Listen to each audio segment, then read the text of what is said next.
Hey guys, hello guys, say guys, hi July, how are you? Gertrude Memory, Shara, really say memo pa essay apa Fadzai, how are you? Nom Sasimanda, really say, hey Dre, how are you? Mama ko habaskwa bushe. Dre, how are you?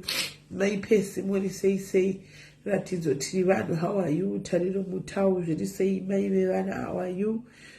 My tamtenda, mwori say Rachel. Oh guys, Roma. Tambozo nyaya ndikiri tandikuna ndiri ku live ya Ruthuko. Guys, zvakaoma. Asi tinoda kuzonzwa ufungwa dzenyu panyaya guys kuti muri kuiona senyaya ya Ruthi. Tinoda kuzonzwa kuti nyaya ya Ruthi guys muri kuionawo sei. Hameno pane mapotholes akati wandei nemaloopholes akati wandei. Nyaya dzacho ndimai vaya. Guys, there's a lesson to be learned. After all the investigations now are done, we can finally comment on this issue. I didn't want to comment on the issue because I never socialize and stuff like that. But I was just watching from the terraces. And group UK bereavement makaso tea. Ririko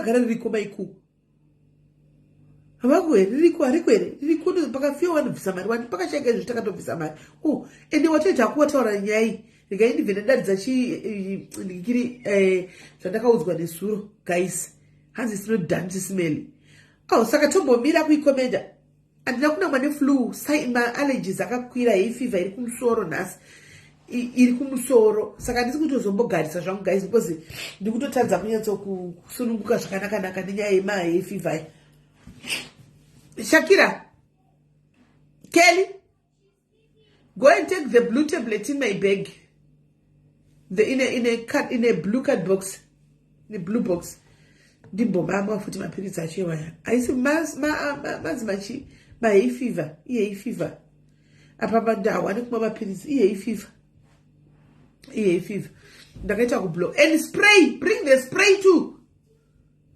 Bring the spray too.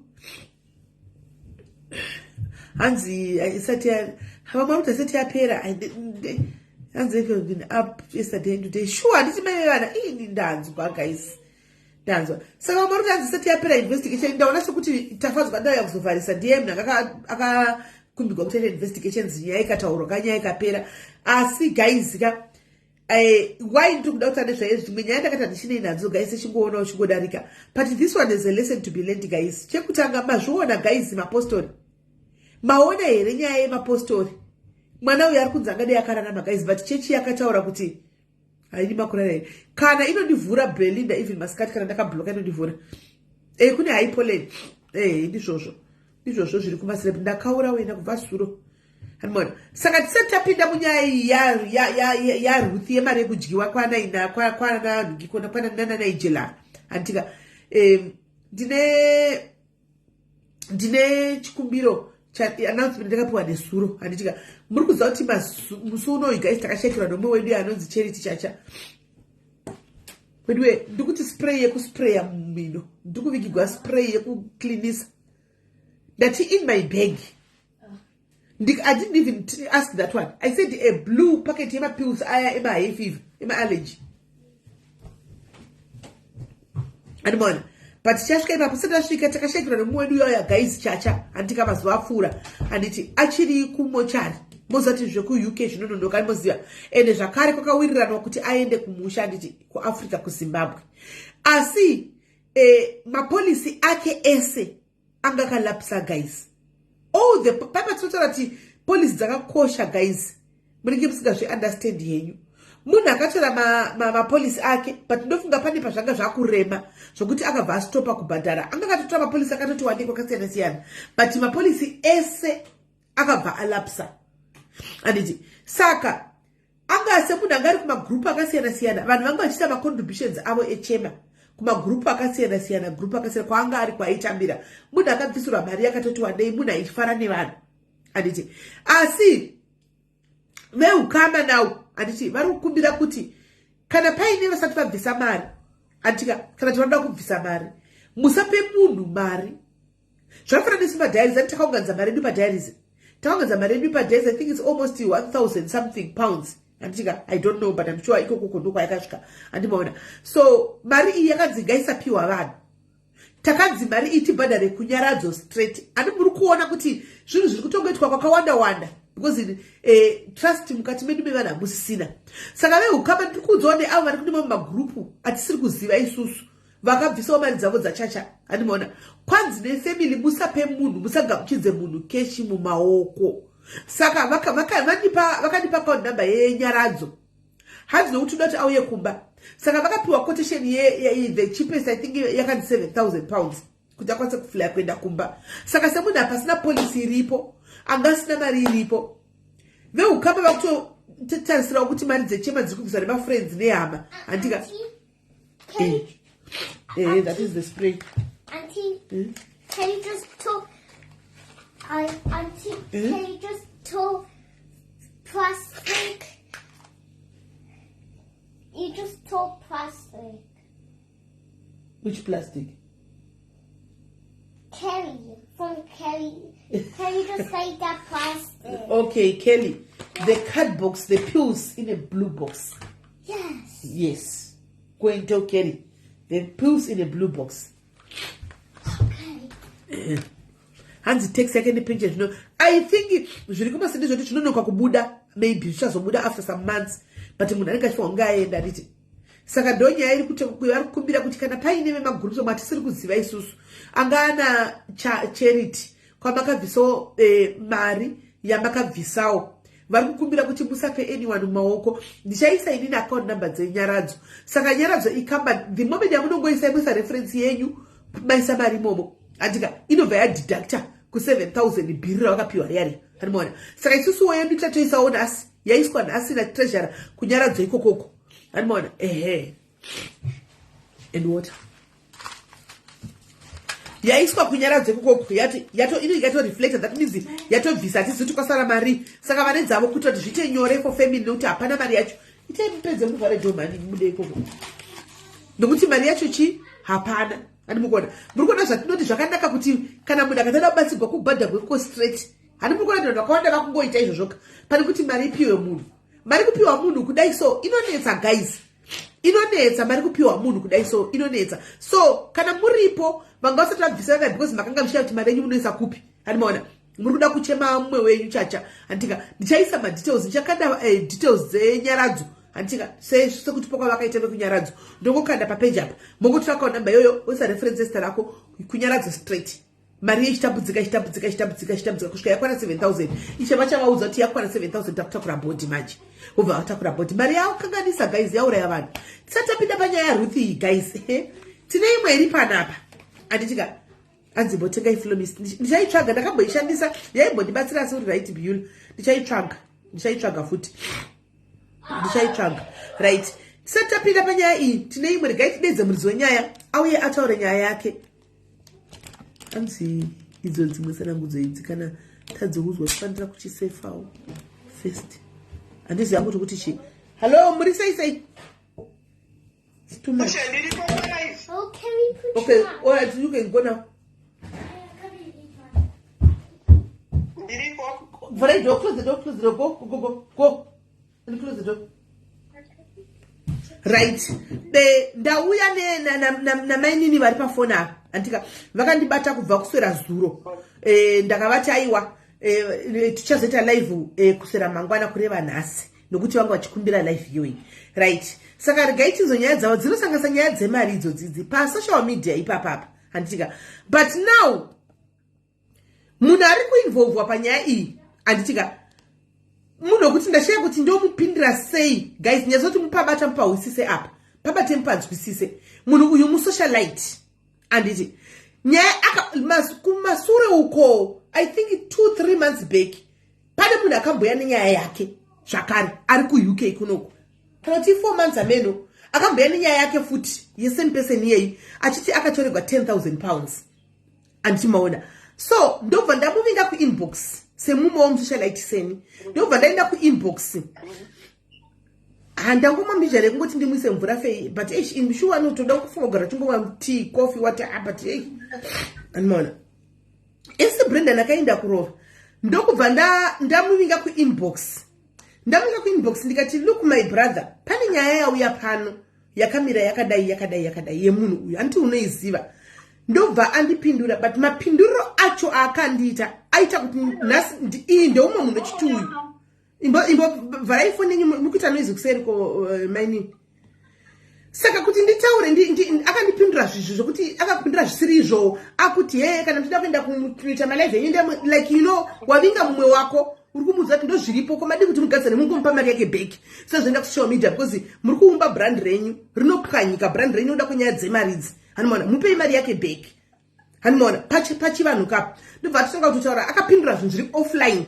Handimoona ndobva ndakuti okay saka zvanhasi pauya ava mai ava kusera zuro vachiya kwandiri ndasina mbotaura naye ngadi ndavavinga kuinbox ndati koya nyaya yakadai but nekuda kuexperience andine kumashure ndangoti alright it's okay my brother handiposti nyaya yenyu handiti live nyaya yenyu handika but chandoziva ndechekuti kana muri pachokwadi zvichangooneka kana muri pakunyepa pachazongobuda munhu achizotaura nyaya yacho ega.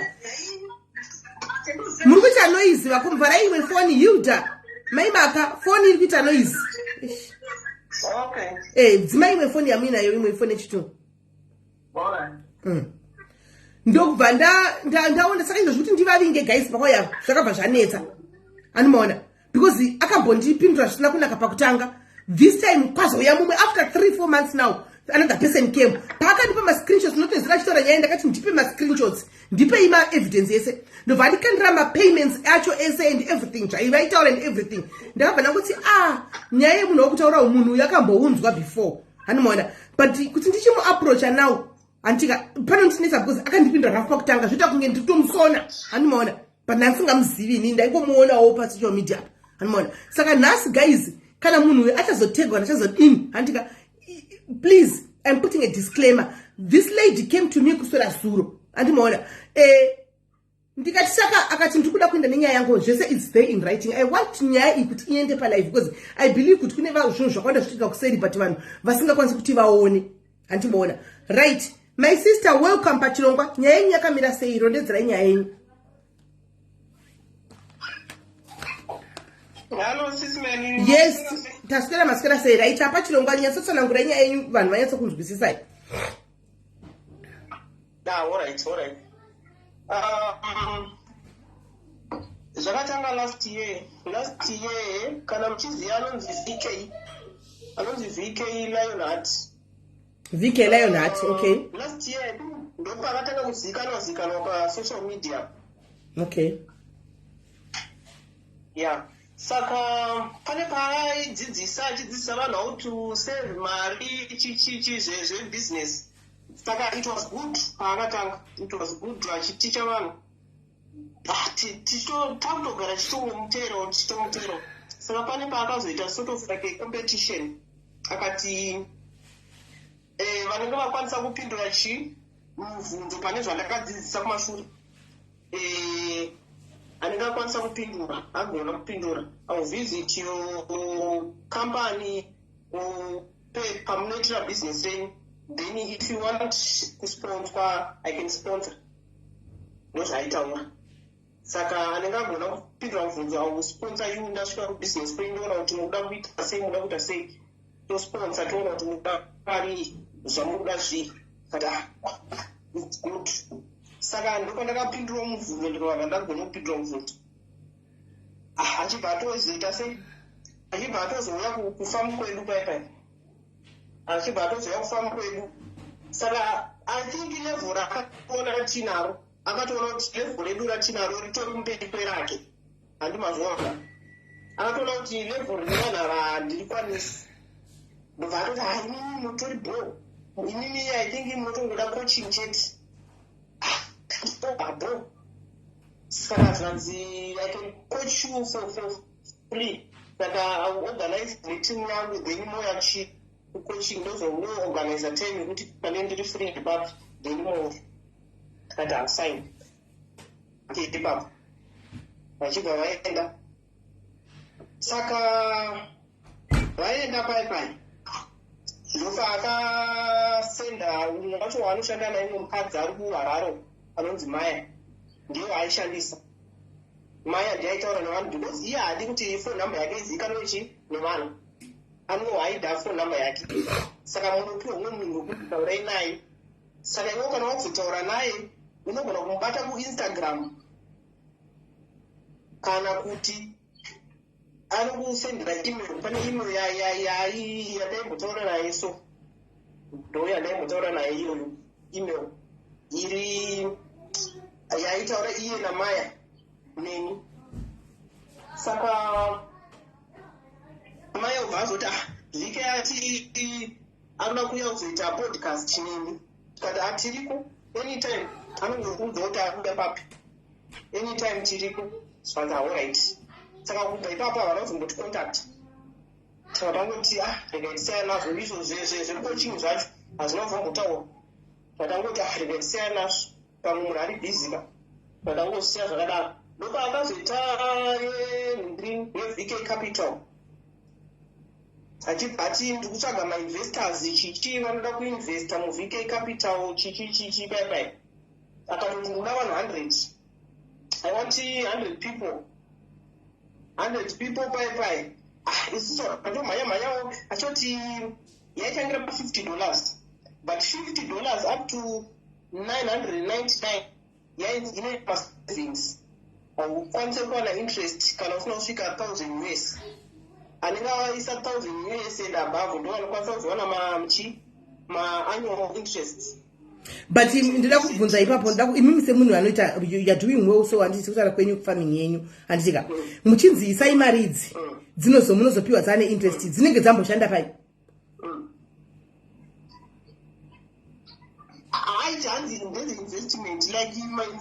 Munenge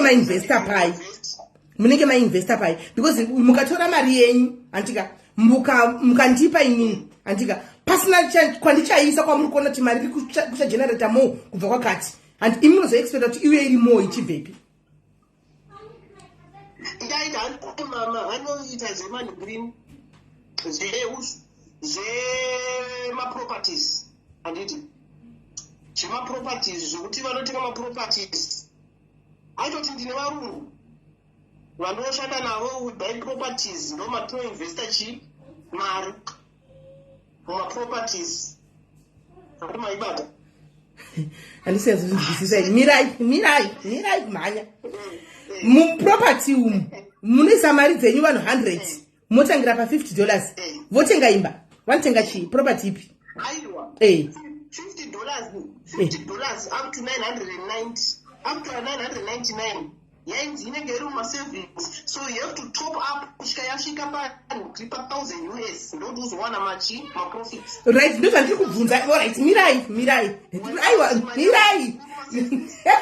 mirai toda kujoinawo toda kuisisa handimona toda kuisisa handiti maisa $50 yenyu handitika muaccount yamanzisa iyi handitika kozonzi chisa i999 handika to make it tokoti close to 1,000 handiti pa $1,000 handiti saka paidiwa vanhu 100 handika saka 100 by 1,000 guys chi 100,000 handiti saka vanotenga property vanotenga imba vanotenga building vanotenga chi vaitenga dziri dzimba then dzoitwa sei dzobva dzarendeswa. That was the idea yake iye. Saka kana dzarendeswa mari yerent yaya ndo pamunopiwa neprofit imimi. You always opiwa profit at the end of year.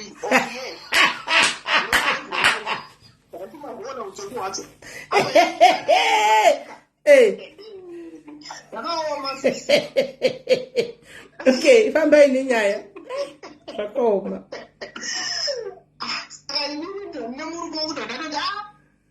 Rikationa kuti zvinoenda nekupi murume wangu aitoti rikatitoisa 1,000 ndikati rikatimire ngatiisei shoma tione kuti zvinoenda nekupi because company hatisikuiziva nguva iri hatina kana office number saka ngatimboisei $100 timboona kuti zvinoenda nekupi takaisa $100 handiti takaisa 100 yaya habhodo patori maningi zvese zvanga zvakadorongeka contracts acho ese everything waitobva wadownload contract yacho utonoisaina then you send it back.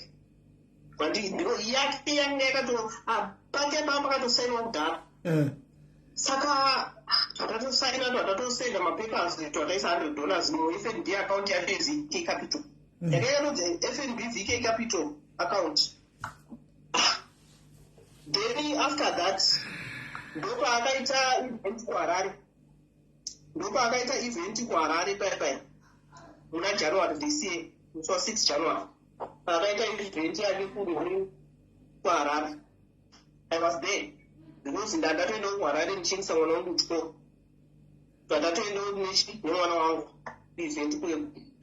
Saka numbers aitaura handi remember kuti paakaita VK Capital paakadedzera mainvestment aedzera kuti ndoda 100 achibva ati after a day or two ubva ati 100 pakwana kwakuzoti after some hours or so ubva ati vanhu vawanda pressure yakawandisa ndakuedhera vamwe 100 varuda kuinvesta another 100 tikatoti zviri kufaya ka vanhu vari kuinvesta zviri kuitaka vanhu vogowesava kwakuzoti ndichatozoita chii ndikabva kuHarare event yekuHarare pandiri kudzoka kuCape Town tikuuya kuzoita chii all white yemainvestors tikuuya kuzoita all white tikati zvinhu zvakarongekazvo aibhilivhisa vanhu kuti zvinhu zvakarongeka taenda kuevent yekuHarare.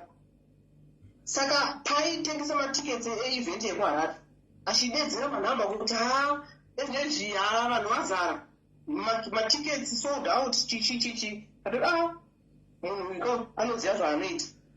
Taenda kuevent kwekuye manhambers aaitaura ekuti matikets atengeswa kwakusina vanhu vakadaro. I was surprised. Vazhinji vacho vanga vatoriko ihama dzakare ndovanga vakatozadza. I was surprised. Ndakatodza mwana wangu I think netimu randanga katogara naro patebo manhambers aitaurwa naVK kuti tatengesa matikets so much but nevanhu vari muno maswedza kazi side rese ihama dzake. Ndopandakatanga kuisa question mark kuti munhu uyu anenge achipa pressure pasocial media kupa vanhu pressure kuti vaise mari kwaari. Right, yadarika event yayo ndopaakazoita launch business rake na DJ Ola riri remaperfume. Vaita business raona Ola remaperfume paya katotanga zviri kufara chichi munhu akarongeka hatingambofuwa tanganomufungiri kuti angaite izvozvo zvekuti angavhare vanhu and stuff anganomufungiri kuti akarongeka but pakazopula out DJ Ola manje pakazopula out DJ Ola ndopandakatanga kuraise maeyebrows kuti something is wrong. Say DJ Ola vapula out munhu vanenge tsotsu DJ Ola panoizwa vaita sei panta waona ndatoudza murume wangu vaitogara shauri munhu hana maru munhu itsotsu but ndindandio adamant uchitoti mirayo titobhoona kuti zvakamira sei ndindatori adamant. Saka pakapula out DJ Ola ndopandakareisa maeyebrows ndikati no rege ndiwithdraw mari yangu yandakaita sei yandakaisa kuVK Capital. Ndichibva ndatomubata kune waishandisa paVK Capital pana ainzi Ruki ndiaita nezveVK Capital ndiaita accountant wacho taitaura naye kuTelegram muti wacho taitaura naye kuTelegram ndakatomuti Ruki ndinoda kuita sei nda kuwithdraw mari yangu achibva ndonditi alright Ruth anondidaira pandakataura zvekuwithdraw mari anondidaira chibva ndaenda kuna VK wacho ndikati ndinoda kuwithdraw mari yangu zvanza contract inotaura kuti kana kuda kuwithdraw mari munonyora kuti ndinoda kuwithdraw mari after 3 months ndopamunoita sei ndopamunozopiwa mari yenyu after 3 months. Ndikati no haisi kana pressure. Saka from now kusvika vatonditi from now kusvika 7 August ndopamunoita sei ndopamunopiwa mari yenyu. Ndikati no problem. Akatoditi pananga nomwaro 2 vakatorequesta kuita sei kutora mari dzavo achibva atondisedzera pangane munhu angaine $250 angari pamusoro kozoti umwe angaine $50 angari pechitu inini ndinambiroriwo 3 aida 100 yake $100 kati no problem. Ndichikana ndomubvunza ndikati saka alright musi wa7 August wacho akasvika, do I have to call you kuti ndikuremindei or what?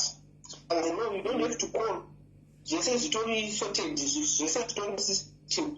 A day before 7 August, team inotokufonera ichikuvhunza about account yenyu because account yenyu now pane gona zvinogona kuitika or something. Saka tozotsva account yenyu closer to your date. But zvakarongeka.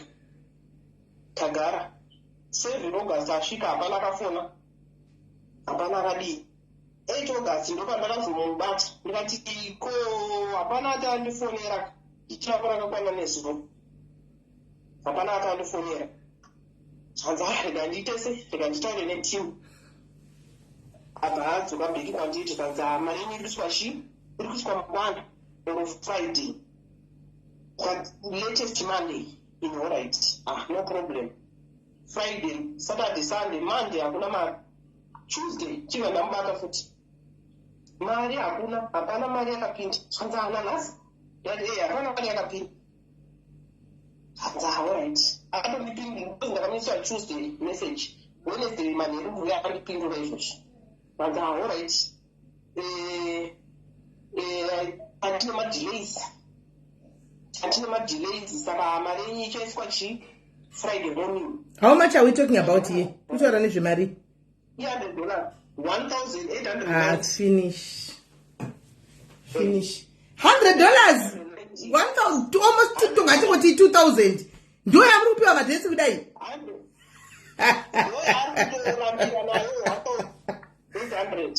Finish. 1,890. Finish. Saka Friday vasvika pakati Friday ndikatomuudza musi wangu ndikati please Friday morning udze timu yako utipei remind timu yako kuti isai mari yemunhu. Haana kupindura. Friday yasvika ndikati pamwe ichapinda hayo pamani rega ndinyarara. Saturday mari haina kupinda. Ndikati vhiki inai mari haina kupinda. Chii chiri kuitika? Unondiudza here iwewe kuti iwewe haukwanisi here kuisa mari yangu besides your team? Unoona here kuti kana timu yako isipo mari yangu handikwanisi kuiwana, iwo ndimuridzi waaccount, but you are just tossing me around uchingoti team iwo chaiyo haukwanisi. Ndakatongomuudza ndikati iwewe chisa mari yangu, handisakunzwa zveteam, iwewe isa mari yangu otongondiudza zveteam, account belongs to you, so urikuhwanda neteam. Kubva ipapo haana kuzombopindura. Saka Sunday yatabvayo iyi ndopandakamisira message ndikati Wednesday akasvika usati wandisira mari yangu zvonoona kuti hauchadini nechi nemari yangu, which is okay. Life happens. Ndikamisira message iyoyo nanhasi haana kuzombopindura kana kudii. Makatonyudzwa $100. Come on guys, let me start by $100. Alright. Regai ndimbotanga nekukubata-batai mimi vacho. Mbotanga nekubata-batai. Makaona ma red flags kudhara.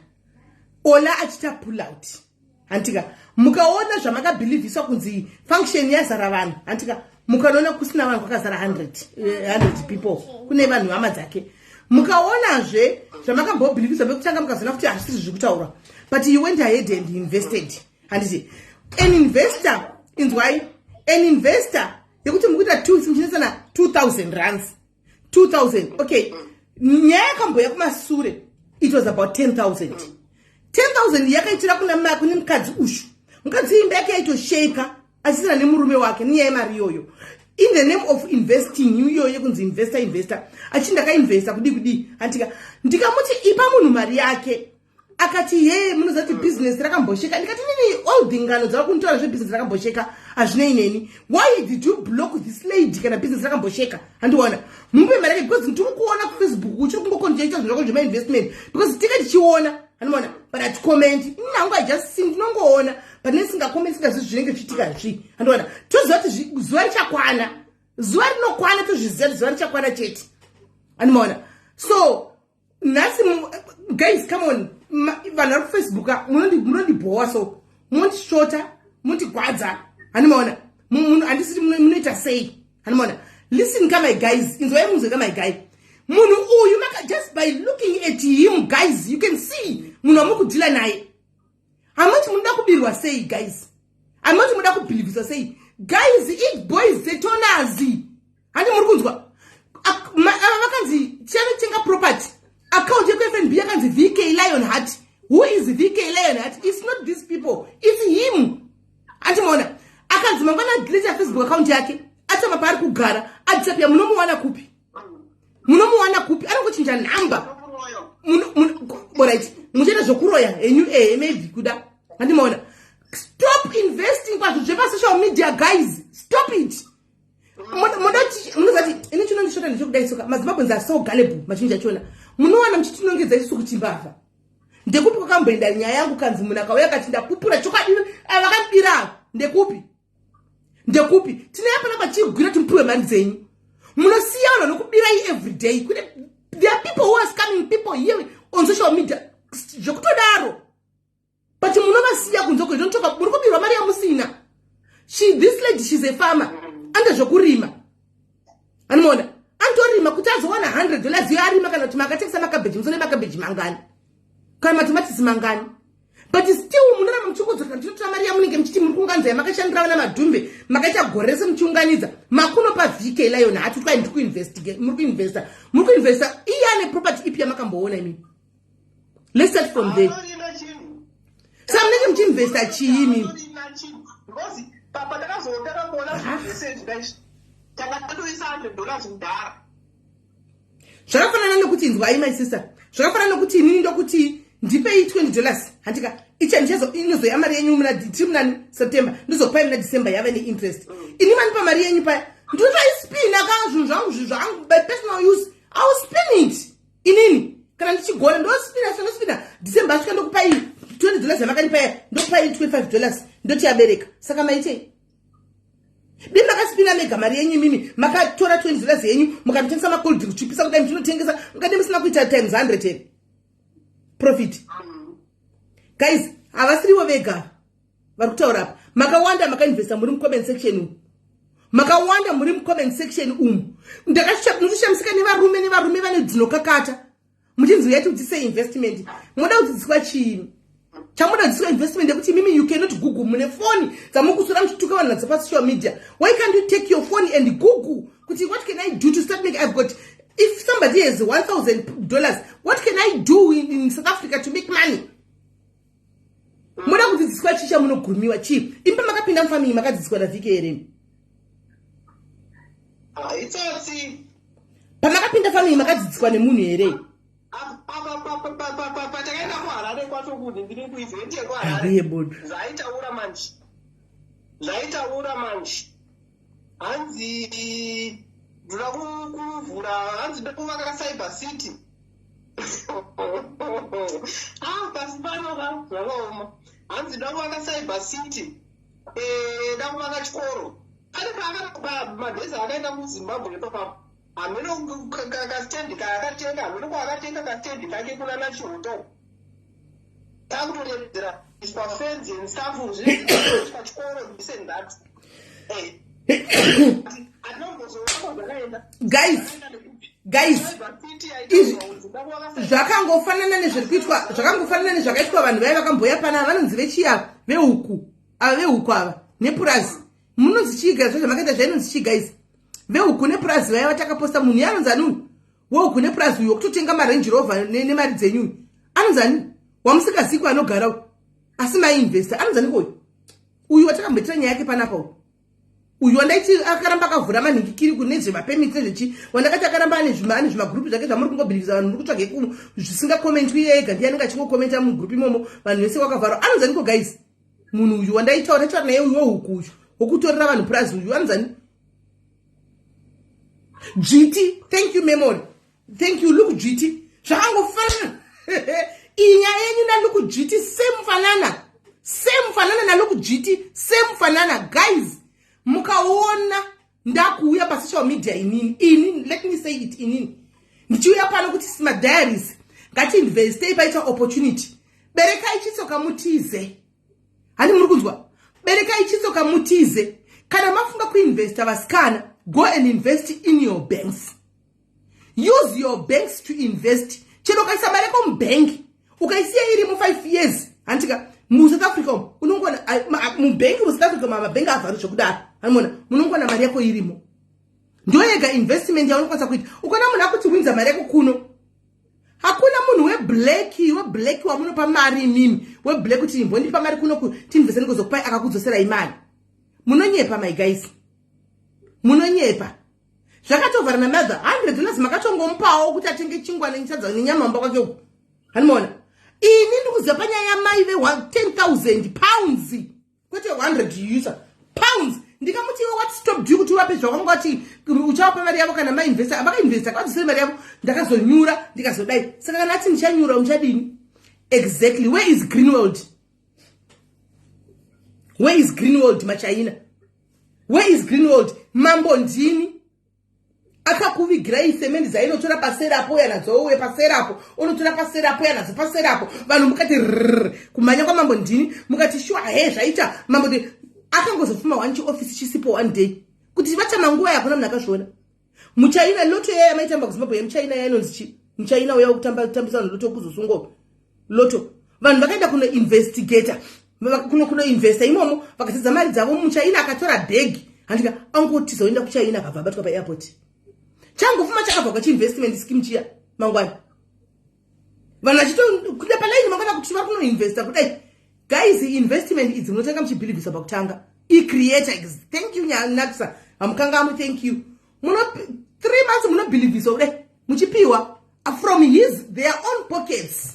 Kana kuti munotopiwa mari dziri kubirwa vamwe vane kune imwe group amusingazivi yotogwa yoyo yoisigwa pamari dzenyu dzamakabhadhara kuti mubhilivhisa kuti iri kuita maprofit zveshuwa. Saka kana wakaisa $100 handika after 2 months ukaona wapiwa 200 wakunotidzosera 200 iya after 2 months yodzoka iri 600. What are you going to do? Unobva wangotega ningoisa ka 1 mari yangu i1 wobva kuti unotengesa ini motikari wakunisa 100,000 ka 1 zvavharana ku PhD kwava magaya uko.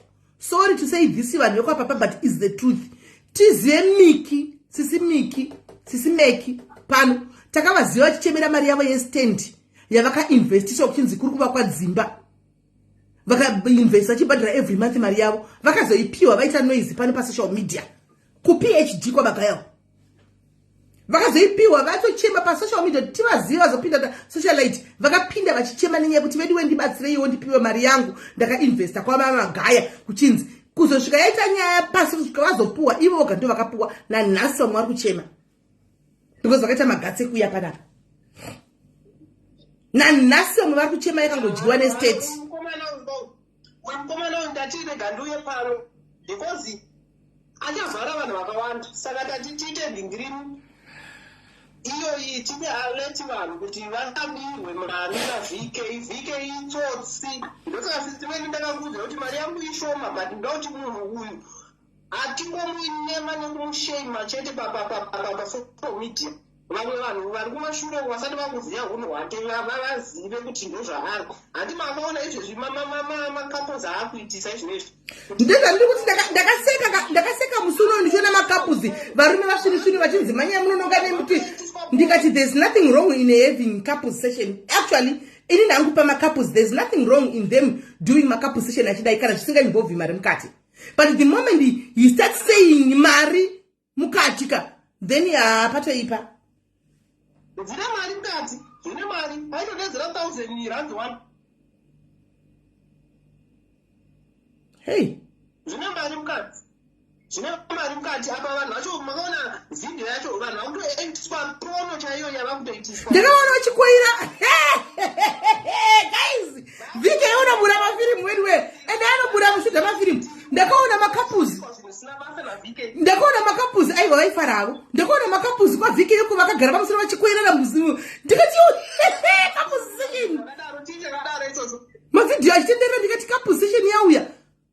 Sorry ningikira ndisigona kuedha buda udzoke vakadzi vakagara vachidai ndikati iwikani iwi content manyama ndikati content mamiti madzimai akazara muhoro nevarume vavo vachitana kudai vagire ndikati oyo zvakusvikira pacho kana paine vanhu vakabirwa vari mucape town vakabirwa navhike vari mucape town handei kusaluni kwake ikoko akavhurira mukadzi kune mari dzedi ikoko kusaluni kwake kudistoko ndokaziya pasaluni pake ipapo ewe ndemupu 100 ningirenyi ipapo muripoti bharisa chisaluni ichocho muchazviona zveni iriko vhidhiyo yekuti ndiradadira inofunga aivatora vhidhiyo iye asi papeji pake vakagara umwe nemagara vose bemurume wake naimwana vachidai varume ndakona bochinyara mabasa vachiti vakashewa kukunda vakashewa baiwavo kuti vodiko ndakafana kusarikati kondendima mitsi aende zvakaoma apa vhiki wachomona mudiki muri kubigwa neboys dzetonasi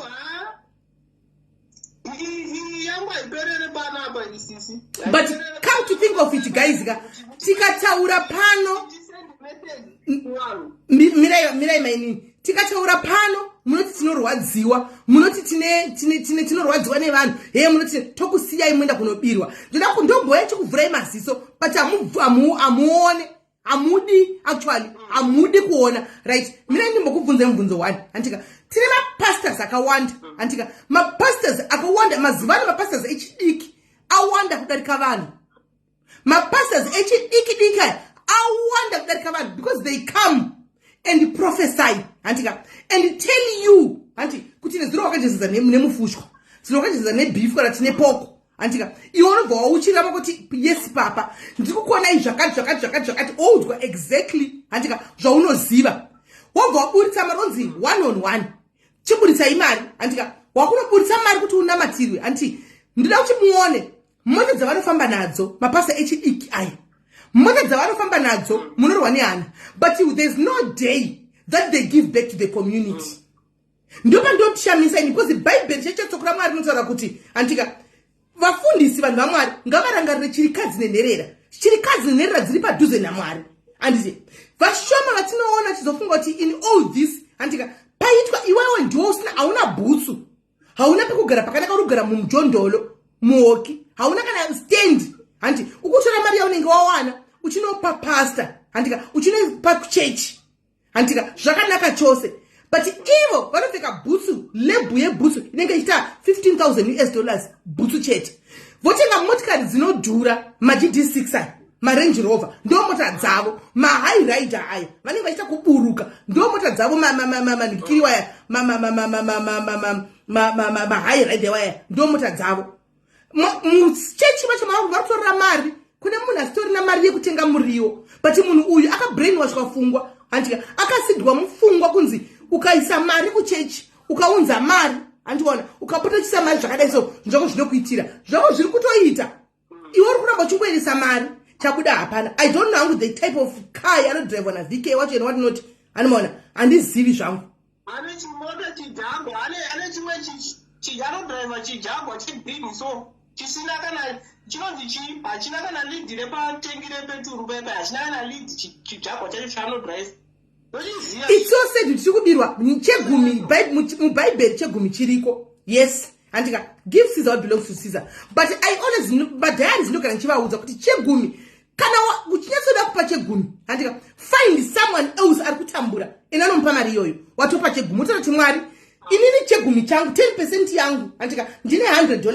$10 yangu ichi handikwanise kuti ndikupei mwari nokuti handikoni zvandakuita ndakuenda pamarobots pana tofura ndinogara ndichoenda pamarobots mari iyi chegumi changu ndakunopa ava wapa chegumi handika wapa chegumi and then you go zvinoko zvotovhurika zvotoenda investi munherera investi muchirikadzi uone kuti mwari vanokunyadzisa vanokurasisa here but we are investing right now kuvafundisi wekuti zvinogwadza so haumbovaoni panonzi tinopanouya magofandi panapa pane vanhu vari kuchema panapa vari kugwara voda kufa hatimbooni vafundisi vachibatana kuti right paita kesi panapa ava vari kunzi vamufundisi vabvisa 5,000 chechi kwavo makambozviona weregasi kana ndiripo ndiyadzisei imbingangani vafundisi vamuri kuziva kuzimbabwe pane vanhu vakawanda paincidents maishu akawanda ari kuitika kuzimbabwe anoda kubatsirwa ndepapi makamboonawo mufundisi vachiti ndauya ndabatsira nevana vezimbabwe ndabvisawo 10,000 yangu ndepapi but every sunday vanokolekta mari every sunday how much do they collect kuchechi ndinozisa offering kuti vakwanise kubhadhara rent nekutenga magetsi chegumi changu ndinoendesa kunoti mwoyo wangu kwaunoti ndiendese panguva iyoyo ndokwandinoendesa. Tine masessions hobho panotouya dzimwe nguva. Guys, kana vafundisi tichireva nhema izvozvi takauya pano tine mukomana ari kutsvaga maoko uyu andika tine mukomana ari kutsvaga maoko uyu ndeupi mufundisi so far wamaona imimi akauya akati vedu ndaonawo maoko inini handina hangu asi mugofandimi umu inongoonekwa futi don't even have to tell us. Ukaisa sara kuti inongobuda inongoonekwa mugofandimi kuti pastor ningi kana kuti prophet ningi kana kuti prophetess ningi vaisawo $20 yavo. But how much are they collecting from people? How much are they collecting from people? From social media. Kubva kunganga chaiko. Guys, I want to tell you the truth. Kubva kunganga chaiko chaiko. Kubva kunganga dzizere pa social media. Vari kuenda ne bag guys. Vari kutora bag. Ndakakudza imusuno. Mutazodikanira namba dzenganga yejobegia. Ngiyo jobegi ipi? Nganga yamambotore kudrobeki inodzosa zvimuya. Adzosa moto yanga yabiuya. Aiwa inde yakoti nyaya akadzosa munhu akaitaura pana panyaya but zvenamba isatenge namba dzenganga izvi. Atiite zvenamba dzenganga. Aiwa atiite namba dzenganga. Namba dzenganga atiite. Ndingatoita namba dzemaprofita kana ari wefeki kana but dzenganga aiwa handiite namba dzenganga. Aiwa. Ndangoti ndiuya panamba vanhu kuti munhu itsotsi vanhu vangwara. Aripo tula ndakamuona kune rimwe page uko achito advertise. Hanimaona onai nganga idzi anditika zvadzinoita dziri kuenda nebag pasi kana ndati munyatso mozati endogwadziwa wangu guys ndombowa kuda kuchema so kuwashungu so but ndona mazana ndikutona mata kuti mwari saka vanhu venyu muri kutadza kuti musvinidze maseva nenyu here mwari saka zviri kuitika sezvimwari muri kuzviona and you are letting people vamwe vacho kusatoziva chaiko kuti ndo zviri kuitika panapa. Are you letting them kuti vapinde mune zvinhu zvakadai vasingatozivi kuti chiri kuitika ko vasvinudzeka maziso? Honai guys, vanhu pano pa social media panapa ndakataura musi unoyu ndave ne 3 days ndichitaura kuti guys pa social media pazara macult makati haiwa tojoina hazvana basa lakudai chirega ndichikuudzai macult nasori henyu kusaiwa kune vachabatwa chadi I don't care but the truth will be told.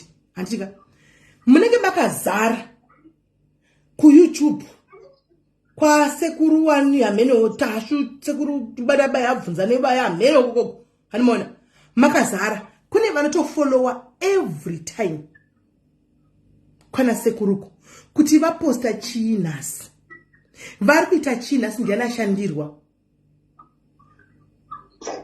Come on like kune munhu kuti akatova kuneta pa TV ndikuzviona talking from experience somewhere pane somewhere kwandaiona kungopinda mbaimo kudaiwo avari pa TV ndikasvika pakuti saka munoona gone zvinhu zvinonadza usingaiti zvinhu zvinenge zvakagadzirwa zvazvo zvinogadzirwa zvazvo kunzi uya ugozo uya woti kozodai zvinoaktwa idrama riyari ramunenge muchiona riyari hanimona munhu anotokoneta kudai atove hooked and once wapinda mazviri haubude ndo program yega yaunogona kutoona haugone kana kuona skimisane chaiyo unenge uchingoona kubayira kuti nditeere kuti ndinoti chichiri kuitika nhasi kwapostwa ani nhasi ndiani adai animaona because vari kutsvaga bag count makatopinda mazviri matovemo mazviri kwanza ndotevera nhingi because nhingi hanyedi my guy mwari deva mwanangu vakuzarurira kupa maso emweya waona zvakavanzika. Ndinogara ndichikuudzai ndakambokudzidzisai last year kuti musoro wegora unoona zvakaitika kumusha kwenyu 10 years ago. Musoro wegora unokwanisa kutoridha zvauri kufunga panguva iyoyo kuti ukuda kudai jeni ari kuronga kuita mangwana yausina kudza munhu. Musoro wegora unotoona ngokudza kuti kune musoro mangwana udata jeni yakadai mamai mukuronga zvakati hazvireve kuti zvinhu zvechokwadi pari kuitwa feja dzakawanda masaramusi munoziva hatakatapura itakakura tichiona tichikurayai kuti kwainzi hatakatapura munhu achidya moto munhu achidini. It was not real. Kana zvaive real vanaidya moto idya moto iyoyo nhasi tione kuti zviri real enda unotora moto uise muromo mako tione kuti zviri real. Masaramusi guys, masaramusi they convince you kuti wakwanise kutorera begi unoti vantaura chokwadi ndizveshuwa vanotokuudza exactly ingachero bhaibheri rakataura 1 kuti uchati gomo ibva apa uende apa richazviita, asi vasina kutumwa neni. Rakadaro 1 kumaprofita uko vachauya vamwe vachauya vachitokuudza chaipo nemo asi vasina kutumwa naMwari. Vari kushandisa zvavari kushandisa kudzin'anga uko. Munoziva here kuti majority yemaprofets, amunoti maprofets nen'anga, vanotoshandidzana. The spirit is one. Do you know that? The spirit that they use, they work together and they are one people. It's just that vanozosvika pakuti uyu anoti inini ndoda kunoioperata ndiri kuchiprofita, uyu oti ndoda kunoprofita ndiri kuchin'anga. But otherwise mukagoinda deep, majority is the same spirit. And majority is the same spirit.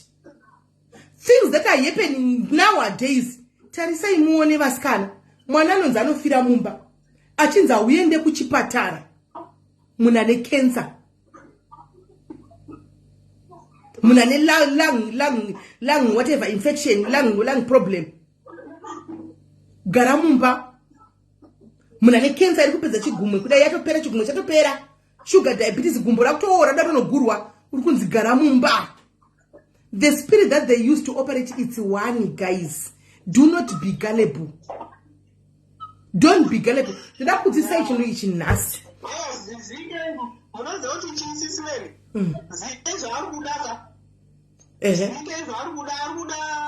Military touch chaiye.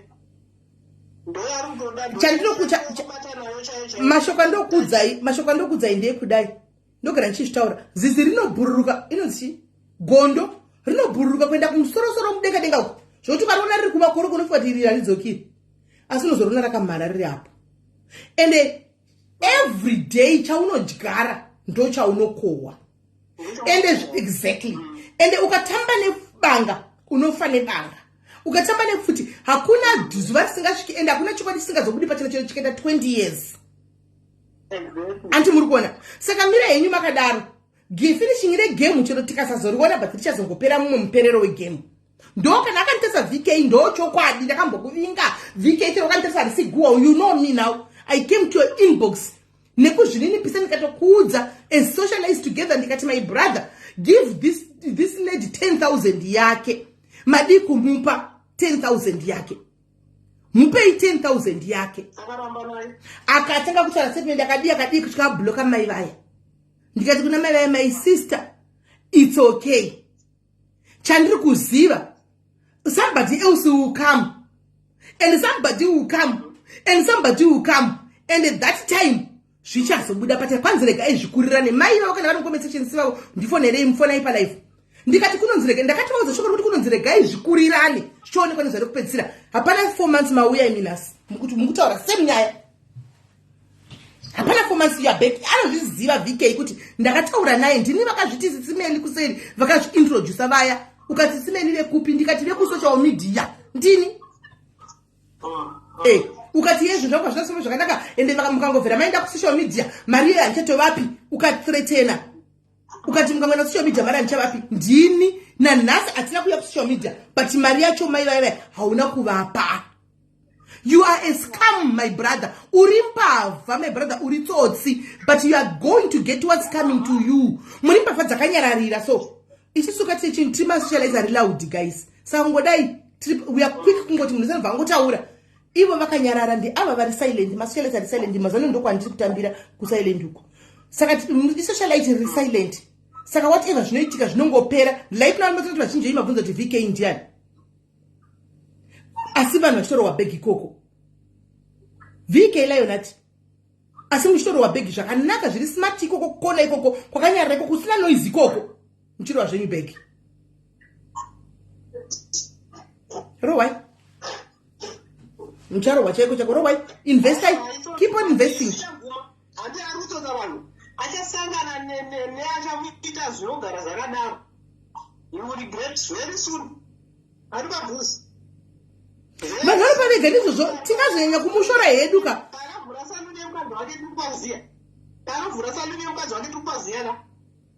musiya yakadaro. Hey.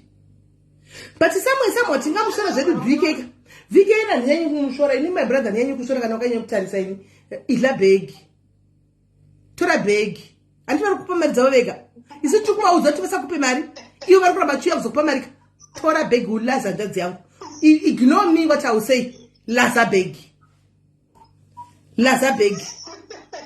rova bhegi usamire angokupa mari yakaona kubira tora bhegi vari kuya vega isu tiri kufaita kuti guys muri kubirwa ivo vari kuya chikupa imini mbavha saka nyatsodla iwe bhegi racho nyatsori rova bhegi squander the bhegi.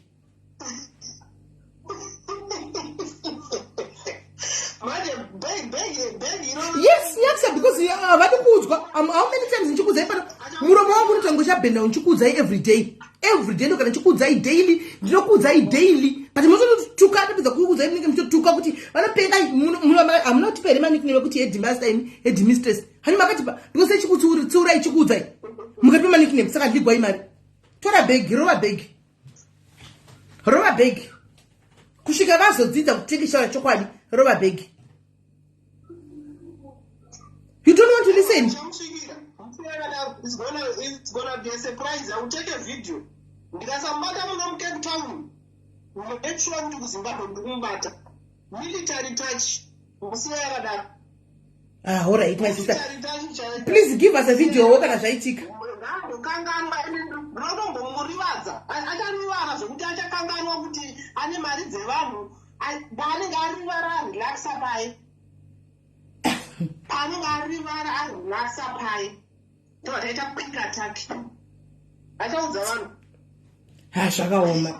Alright, my sister, thank you very much.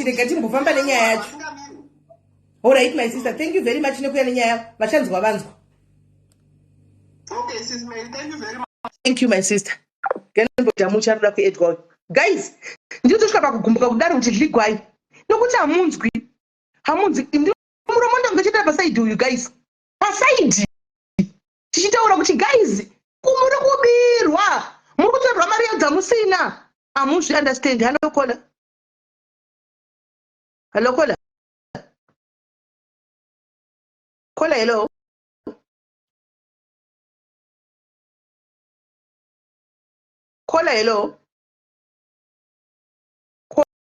kola hello yadona ndafinge network yangu zvavanomita chokwadi hazvo hapana ipasisira zvavanomita hapana zvavando chokwadi mari vakamupa vega vakaenda kunomupa chero kumapurisa kunonzi makasina contract hapana makangomupa henyu mari kuti muri kuinvesta hapana hapo nyaya zvavharana. Siyanai guys nenyaya dzekuna muchingoteverana especially pasocial media pakurova vanhu backup vanhu chinononetsa ndokuti vanhu vazhinji vamunoti mbavha kadzisitori dzo mbavha vatobi vazhinji vamunolebhula kuti mbavha ndo vanhu vatori clean as a whistle kuti tikana vasina kana sendi havana ndingatoya kuzokudza kuti handangana sendi ndibatsirewo ndipewo kamari yechingwa mukatondipa willingly but ndo vanhu vazhinji ndo vamunolebhula kuti mbavha dziripo hadzilaudi dziri kurova bhegi kusuro zvakanaka. Pakaita battle of ng'anga pano vachigwira zita because vese vangari mugemu rekudla mari dzenyu makazviona zvakaitika panapa haasina kuwa vakuya vakagwa pano vachigwira zita vose pahutu hwavo hapana ngani pane muridzi wezita sekuru tembo vaya hapana muridzi wezita iroro hapana tembo pakati pavo vari kugwira zita because vari kuda kudyirai because kune one akagona akataura kuti zvikazadai zvikabva zvaitika vanhu saka bvatanga kuti uzhu saka va kugwirana zita still hamuone social media platform TikTok, YouTube, Instagram, Facebook. You are following Satanism. You've got eyes. You glorify so you can't see that you are getting deeper and deeper and deeper. And kuzobuda kunonetsa. Kuzobuda zvinenge zvakuda blood. Zvakuda blood pakuzobuda zvinenge zvakuda blood guys. Iyo all in the name hatiri kutamba nema akufara TikTok huko TikTok hatiri ku social media tiri kufara hapana ndizvokufara izvi. You are getting deeper and deeper and deeper until you are hooked. The moment yamunoti berengendu zvakutora blood zvakuuraya mufamily makajoina without you guys knowing. We have been initiated. Saka munofunga kuti nyaya dzotogwa kunzi vanhu vanochekeretswa nedzekunyepa pasocial media. Munoti ndezvekunyepa. Munoti ndezvekunyepa. Amuchazotanga kuti but watopinda mazviri. You'll be the last to see or to die. Kuti sure vanhu vese vari family vari kungofa. Ini chingori panapa chichiri kuitika. You'll be the last to see. Because imi munenge muchiti tiri kungotamba haiwa zvinangana nebasa rese inhema kudai chokwadi hamuchidi. Chokwadi hambusi kuchida. But mirai muone end game, finishing the game. Dai zvaizogona maizodzoka nechokwadiwo moya kana kuseri kumoti pakana ari mahaidhi vanhu vazive nokuti maperero finishing the game ka muchariona ini finishing the game racho ka muchariona. Pfungwa dzevanhu dzakabrainwasha kuda munhu anonamata papa kunamata prophet kubata gumbo kana muchida kuona kuti vanhu vanonamata vanhu ka taura zita raprofeti apa ingoti zita raprofeti one uone zvichiuya zvimaminions kuti musabate aichasei musabate munhu emusadai munhu wenyama akamirira kuchemwa achivigwa wamburi kuti haataurwi munhu rudzii. Hello.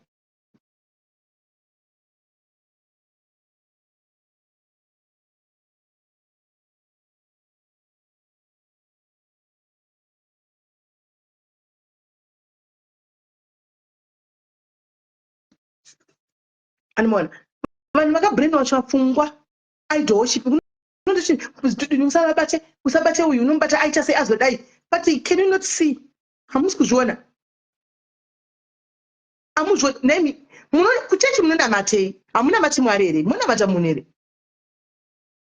hamunamati Mwari here munomboziva here kuti guys imimi ndimi makabata upenyu hwenyu hakuna mufundisi kana prophet akabata upenyu hwako iwo you are the best prophet of your own life munombochiziva 60 cents akweni chiyumukamba kuseni ndokuudza kuti ndikuda kuenda so but ndikungwa kusimbi so maybe I must not go and warga kuenda ndiwo profit welife yako uzochinzi pawaida kuenda bhazi raida naro rakano kudubuka pakatofa vanhu dzimwe nguva tinoiginwa ma-instincts acho but anenge atiudza umwe anditaura kuti ziso rangu rikapfuura pamusoro handikuti ndotofara zvichokwadi rikapfuura pazasi ndotochema vangani venyu vanozviita vangani venyu vanozviita but muda kunotsvaga munhu anokuudzai guys achakuudzai munhu achakuudzai nekuti haangatadzi kuudzai ende pakuudza paipa nda kuti mugari makazati kune zvakawanda zvinoshandiswa pakuudza munhu a lot of things different things zvinoshandiswa pakuudza munhu mirai panzvimbo guys muri upenyu hwako ndehwako mani huri mumaoko mako iwo huri mumaoko aMwari kwete amuprofita kana kwazoita muprofita anoti nini ndakakunda rufu ndakafa ndikamuka ndiye wachazofolowa yeye ndiye wachazofolowa kuti aiwa uyu akamuka uyu akadai kana pasati pave neakamuka kagaizika. Come on, let's be honest guys, muri kudyirwa bhegi muri kurowa bhegi muri kurowa bhegi kubva kuInstagram TikTok uye Mwari dei ambopindira kuTikTok Mwari chaiwedenga dei ambopindira kuTikTok chai ambonyatsoenda kuti because Satan kana pane pakanyatsokuona kuti iko zvino I don't need to go ndichitendera chidai zvese can control people on one place ka social media platforms akatouya akagara akati ndichakondola ndakagara pana pachingoti idaiso tichingochibvunza kuti how high idaiso how high tichingoita social media. Continue guys, continue investing on the social media musingaziva muchadligwa mari chadliwa continue kuinvest muchiudzwa kuti tikutenga mabuildings muchiudzwa kuti tikutenga chakati vasikana vetxoke vakazopiwa mari yavo vakainvesta mari yekuti kwainzi kuri kutengwa kuri kuvakwa kuda ndege kana kuti kuri kutengwa airport kana kuti kuri kutengwa zvipatara meno kuti mari yakareba tsvinu zvinogodza sei guys mari yakareba mari nechinzi yakuvaka hotera yovaka hospital mari yakaungana iyo imari in US dollars otoda munhu zvake atotama from UK atori kune dzimwe nyika rula mari yenyu munowa sei hatisi kutaura billion here mabhillion dollars or whatever kana 500 kana men timari tachinoti mai papa musabate papa wangu, baba wako wakaberera kufa wangu, munhu wenyama. Ndosaka vafundiswa chimbopota vachibatwa even vaine vakadzi vevanhu chaive vachiura. Munhu wenyama. Namatai Mwari musere nezvekutsvaga zvimwe zvinhu zvatisingafungi. Hanzi Koki was estimated at 5 million. Thank you, Kiko. 5 million US dollars gone down the drain just like that. Vana Simba Chikanza vakatozamawo nepasaidi vakadini Simba tinomuta nenharo akagive up. Because this is social media. Tinongotaura zvapera. We just talk and nothing else. We just come here and make noise. 2 days noise yapera. Munhu continues achidla mari yenyu. 5 million yakarova pasi. It's a true story, guys. Vakadzi vemuno muUK vakuchema 5 million. Munhu ari kutodla nyika rutivi kwete tavasi kutomuona, vari kutomuona achidla nyika rutivi, vari kutenderera kuflya 5 million US dollars. Dzimba akanga achitenga ari yefounder aitenga maproperties achiisa muzita rake. Zvinhu zvanga zvichiitwa apa kuti kwai akaunti yake inenge yakati VK Lions iri muzita rake, ende panguva iyi hapana munhu akasvinira kuti ati sei tiri kuisa muzita rako, kana chiri chinhu cheproject ngachitiwe kamasignatures akawanda.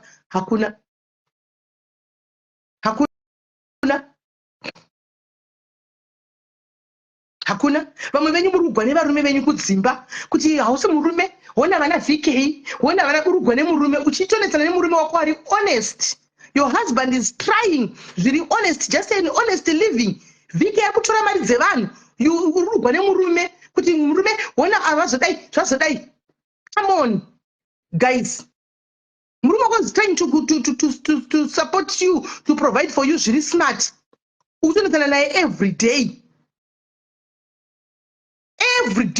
urukunetsana nemurume kuti wona vana VK wako toita crash na VK, munhu ari kubira imari.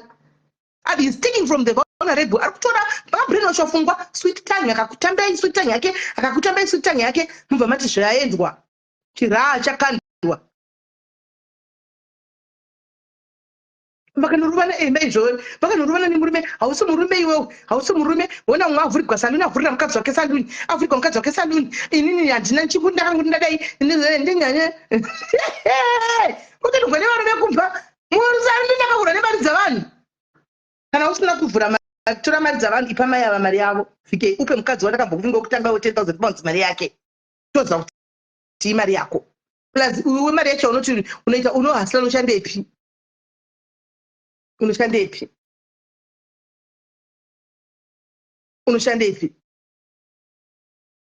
Musadaro guys. Tukadzi tiri majesaka. Ukona moyo aitika zvakanaka pamhepo. Kumba kwako kuvatiwi musi woyo. Hakuvatiwi musi woyo kuchinzi kuona ningaitika zvakazodai. Kweisusu hedu ndezvakaoma ndinenge ndinoiridzira mupeseni. Denda murume ari panoona moto musi woyo. Denda kadziva ndakatorogwa nguda ningiuya. Shuwa hapana zvaunogona iwe. Hapana zvaona kuti dzakana unditengerawo kana chakati wona umwe ari kuitika zvakati. Kupa murume pressure. Kupa murume pressure nezvinhu nemari dzevanhu dziri kutorwa kuseri komunzi invest in way. Mamuka muri kuinvesta mune makaisere masignatures imimi kubanki ekuti nhasi anogara muno kuziva. Nhasi akafuma akawana COS akatenga COS nemukadzi akakaenda kuUK, muchaita sei? Akatanga bhilivhisa akatengera DJ Ola equipment kuti DJ Ola vati mari iripo, akazoya kuti ngatipinde mubusiness. Aiziva kuti akunotora mari yake equipment mubusiness match. Olawo semunhu akangwarisa ghetto boy akaona kuti apa ndorogwa meta akabva aita pull out. Angwara Ola akaona kuti akabva aita pull out, hana chakataura akazvinyararira.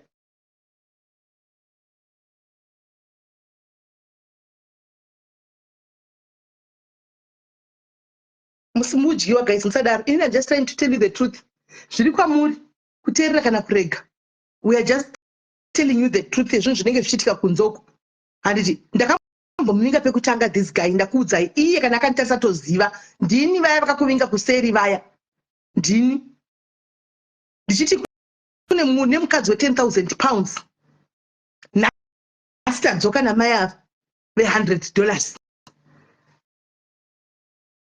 Muchinzi muri kuinvesta. Where do you invest? Munoinvesta chii? Hamugoni kunoinvesta bank kwenyu. Mungondigwa mari muchiona shuwa. Kwanenge achigara munhu tase kubva kuna uya wekutanga uya anonzani wekutanga uyu wetachitaura nezvake GT, look GT vanhu nanhasi kwaanogara hapana akaziva. Vaingobvisa mari kwaanogara. Chakamboita kuti tichi ngatisanganei tione kwaanogara, hapana. Hapana. Hapana. Vanhu vakuzoti mari dzadliwa utanga kuti ngatsvake munhu. Munhu nomuwanepi? Munhu akarova pasi. Munhu aripo tomuona chikwira ndege vhira chidini. But kuti vaze panogara, hapana. Ndo zvamunoita. Munoinvest beta kunogara munhu hamukutokuzivi chako kuti munhu anogarepi. Hamutokuzivi. Kwaanogara hamukuzivi. Munongosangana pasocial media apa ndaida kubhirivisa imototanga kutoti yes.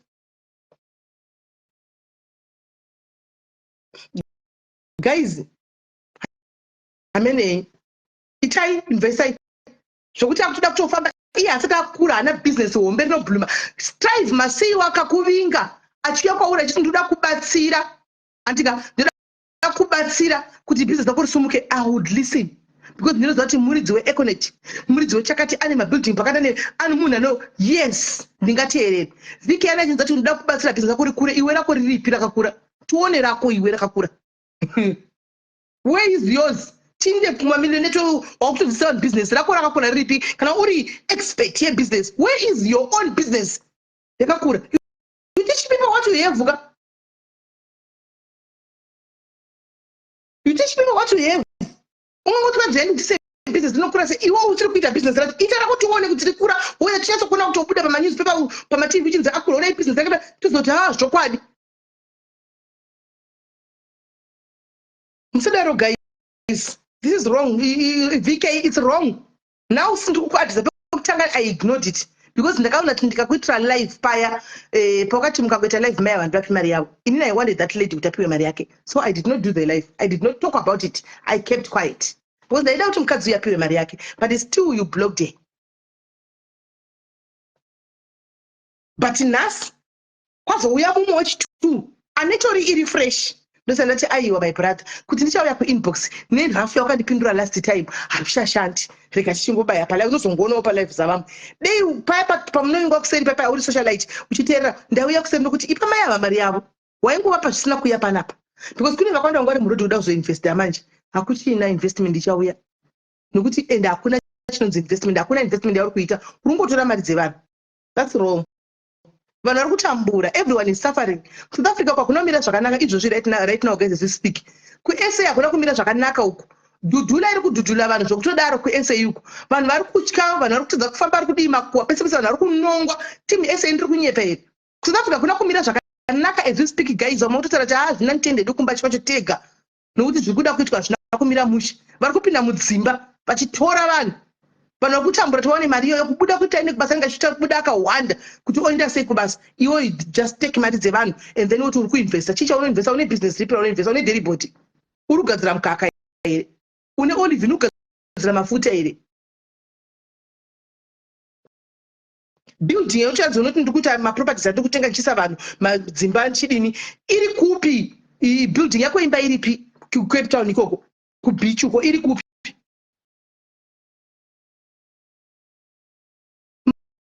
Vanhu vari kujoni garai makachengeta mari. Garai makachengeta mari zviri kuitika ku-SA muri kuzvionera. Hamudzwe. Muri paground. You are seeing what is happening in SA. Garai makachengeta instead yekuti muinveste muzvinhu zvisina nebasa rese zvenhema izvi zvisipo. Chengetai mari dzenyu. And keep your monies. Chikanzi chachaya unonowana pekutangira.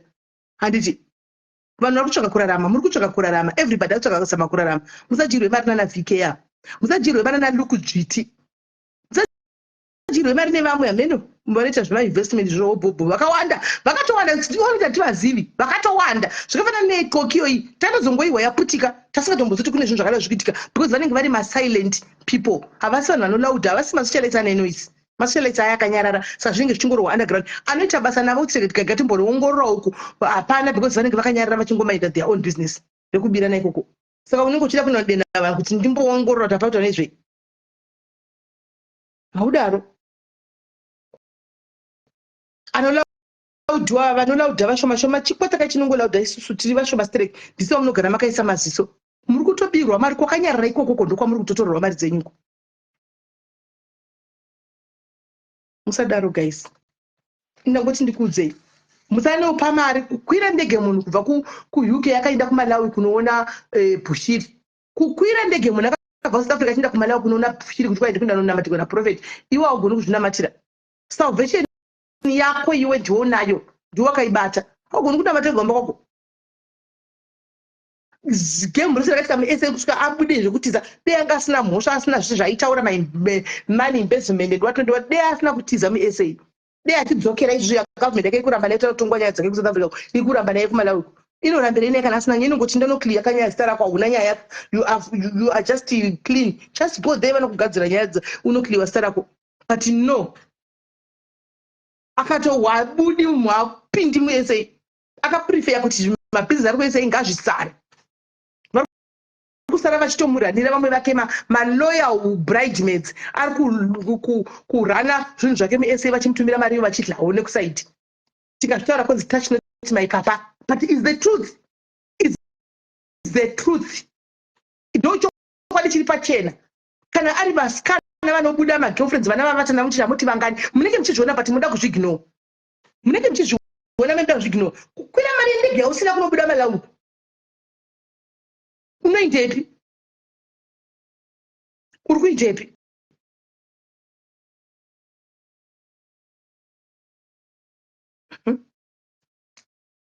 amen indai munozvigwa maristireki handei kunyaya yanhasi yatachitaure nezvayo atipindei panyaya guys timbozwa zvedu kuti guys nyaya yamai varuthi ndabatikana pakuti mwana anonzi kwanzi hauende kunorapiwa because chechi iri kudaro postori chechi mauraya vanhu postori chechi mauraya vanhu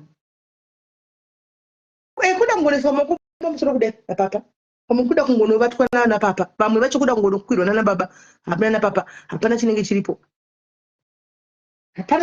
kuda kungonokwirwa nanapapa kana kungoti vamwe bata mako unoona munhu unozasawo guys kakudenga kuchanorohwa munhu ndati maybe kai yamaruthi tisiye timbofamba daiwe kudenga kuchanorohwa munhu guys ndati munohwa ngoma dzakamirira vanhu ka hamuzati zvesakana vanhu kutemberi akati muri kusvibisa imbebe vongo hani munozviziva unowana munhu ruoko kunzi guys ruoko rwako dore baba kgs makati kuti 3 kgs 2 kgs unowana ruoko rwomunhu uru rwakashongedza nezvirabha kusvika uku zvirabha ruoko runorema 3 kgs runenge rwakurema 7 kgs munhu kufamba chiremegwa noruoko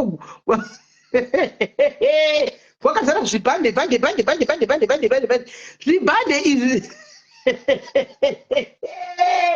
asisoka mazimba zvibhande izvi zvinenge zvirimo zvakatokura zviri 40 here zvaka 20 zvakasvika kumusoro chibhande choga chine price yacho chakatengwa nacho every bhande rine price rakatengwa naro iwe uri kuya kuzopima mari yeusave pasocial media but une zvibhande zvakasvika uku zvakapuwa napapa pane cheanointing pane cheupfumi cherichinesi pane chehealth hauna mari unacho uri kufamba nacho kwakanzi ndechewealth but you are struggling une 4 years unacho you are still suffering every year unochinobvisa chisati nyuwani iye achingotora zvake begi vanofamba nemahelicopter kavaya maprivate jets iwe usina kana bhasikoro rekuchovha from point 1 to point b unenge usina apuhwi mahara akamabhanda zvibhande zviya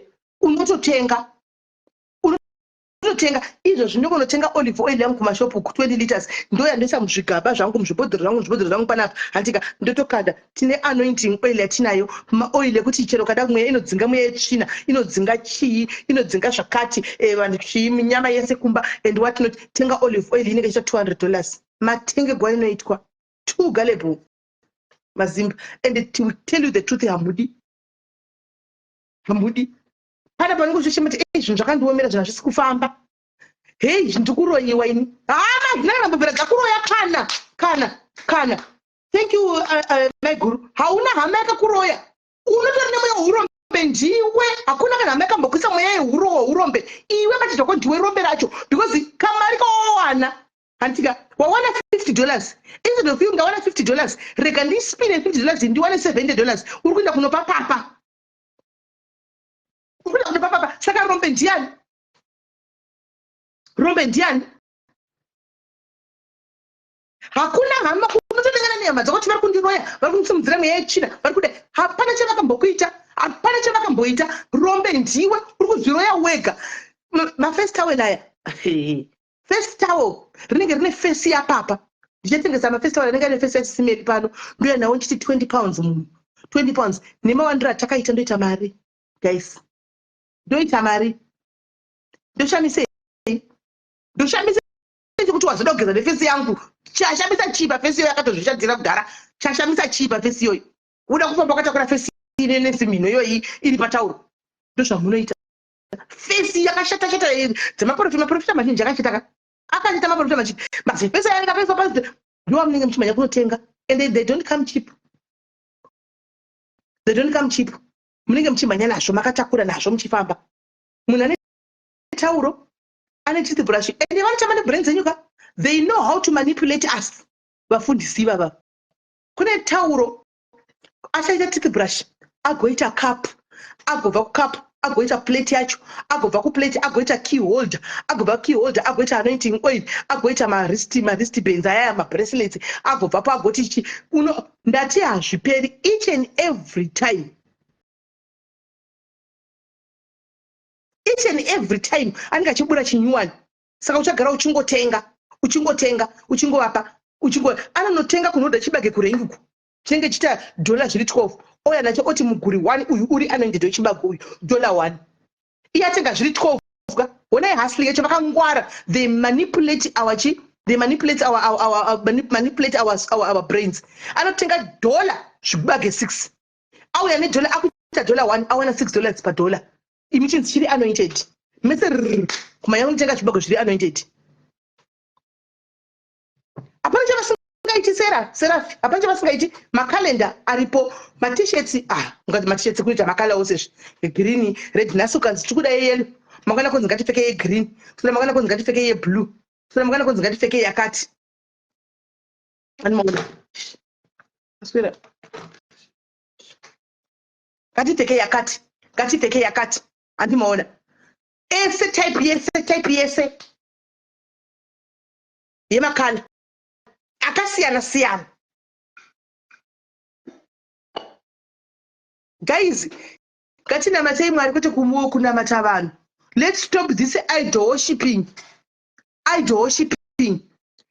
Kana vakaona kuti vapedza zvemachitsi kuti vanopinda magaki cucumber chaifona riri munhu chichinzi riri kunamatirwa cucumber. Kwanzi riri anointed iri rakanamatirwa pastor vakanamata naro kugomuko. Chii chinoshamisa pakuenda kugomo iwa ugoninda izvo chikarongano tande kugomo tonamata tozidza kuenda kugomo. Tikangoti ngati tiri 4 2 3 hande ikugomo kune gomo ripadzere hande tinovata tichinamata tiriko. Chinoshamisa chi? Chinoshamisa chi? Guys, kuti vanhu vari kungobigwa mari. Sorry and to say this, I know tapinda mukadhemi vakawanda, but ndiri kuzama kuvhura iwo masiso. Dei mwari atibatsira, dei mwari vapindira palive iyo ino, dei mwari akubatsirai. Baba vako wasotomboisa maprofile picture iwe. Baba vako. But profile picture yako yakutopedza gore yakaiswa papa. Murume munhu ari paprofile picture ipapo. Gore rese rakwana kuti dhagu wakaisa papa paprofile picture. Baba vako yakutumbura, mai vako yakuzvara cheko profile picture yako azotomboturikwawo. Avasati.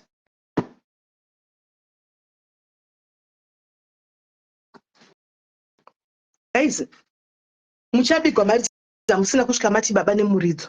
Dzidzai kupfugama, mabvi ako anoshanda. Guys, mabvi ako anoshanda. Minduro yaMwari inoita kunge sometimes inonoka kuuya, but Mwari vanopindura.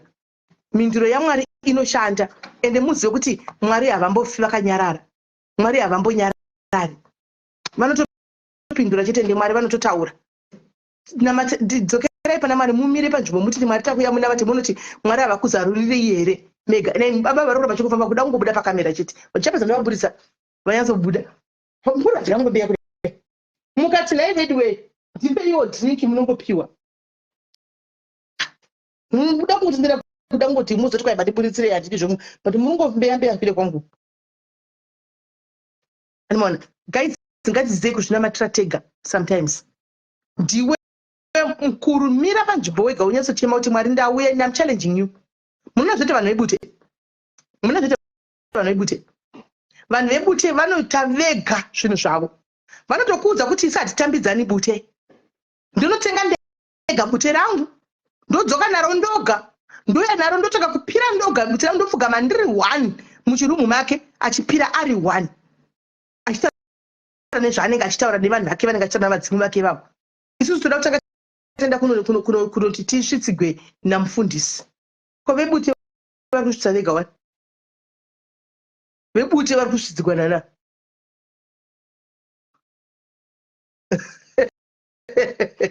Hanzi kava yetu vakuti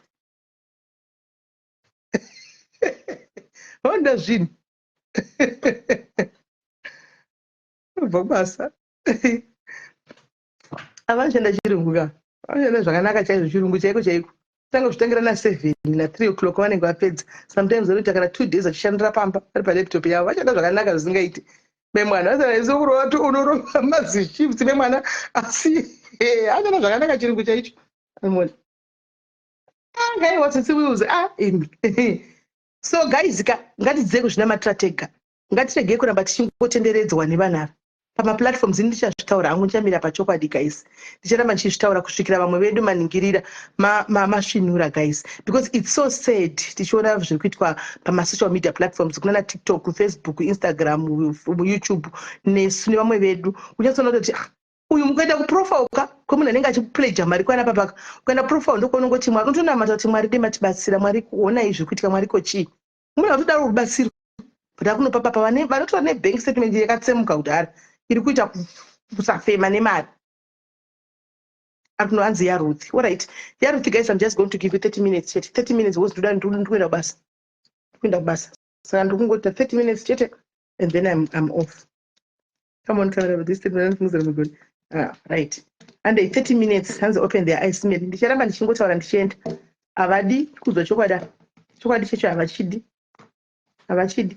Vakazara mamascammers akanyarira mashelaites akawanda kamashelaites pasocial media. Akati zi asingaiti noise and auone kana macomments avo kuvanhu venoise usoka vaona kwatiri isu vanhu venoise vanenge variziva chiro vachioperate vari kuzvikona kuchirohwa bag sebag koko varizi zvavo. Right guys, ngatiinde panyaya kuti 30 minutes saka 37 ndopedza na 5:30 antika hanzi mudzokeni aiwa tichauya ndicharamba chingotaurawo vachanzwawo 2-3 vachanzwawo pana tete vangu vataura kuti thanks for the wake up call kureva kuti vangavoda kutonowira zvinhu izvo zvezvo. Anoona kana mufundisi mwari vachingowa mufundisi kureva kuti neni vanondinzwawo chete pana kuti kwai havandinzwi mwari kuti vane favor vanotiwa tose mwari. Right, as even mafuneral policy ari kuba futi makambani handizoziva hangu how they operate from inside chaiko kuti mukati mari kuzviita sei, but mafuneral policies anenge akagaidwa nemitemo. Remember, plus munosaina macontract, iwewo unosaina contract, verenga contract yako before you sign. Handika kungave kubasa chako read your contract before you sign. Unoita acceptment yekuti ndawana basa, you just go wonosaina usina kuverenga contract yako yekubasa iwewe. Mangwana pachinoputika unzi but contract wakasaina kuti handinambosana nezvizivi nini, you signed because you didn't read. Mafuneral police chaiwo mafuneral police unosaina and vanotokufondera nemalandline because they record the calls vachitaura newe. Havakufondera newhatsapp, no, vanotokuregister ne direct line because they are recording those calls. Vachikubvunza kuti saka wati zvakati tikukupa tine product yakadai watikuda product yakadai zvakazodai iwo chiti wapedza ntokumbura musaina pamuzosaina form wosaina wega signature yako uzosaina form. Mangwana waribe kubhadhara 3 months kwanzi yalapsa kuti kwanzi ndabigwa mari. No, you signed the contract. Did you read before you sign? Wakaverenga here usati wasaina kana tokangoma yanosaina kuti ndajoina ukanosaina. Problem yemajority ka we don't read my contracts. Kubve kubasa kwako chako you don't know kuti contract basa kwako inoti you don't know. Read your contract first. Kana sonya nzwisa chaga munhu chawe ndiverengerewo sha mandiona akubatsira kuverengera and then you start from there. Hanzi pausina pacho zvakanyorwa zvodatsoveresa but take your time nende because avambo kuti sign us. Take your time, read page by page uchiverenga unzwise pausi kunzwisisa ask because zveshokwadi unodyirwa unobirwa kasi unenge wakasaina unenge usina kubirwa. Masmall prince aya vaverengi vanhu vanogonosaina ndochokwadi pauzonzi inga zviripo mucontract makasina kuti inini kupi yakunotorwa contract yakunzi signature yenyu here munhu wakuti boy signature ndeyako guys nyaya yaRuth handifungi kuti ndichaibata guys.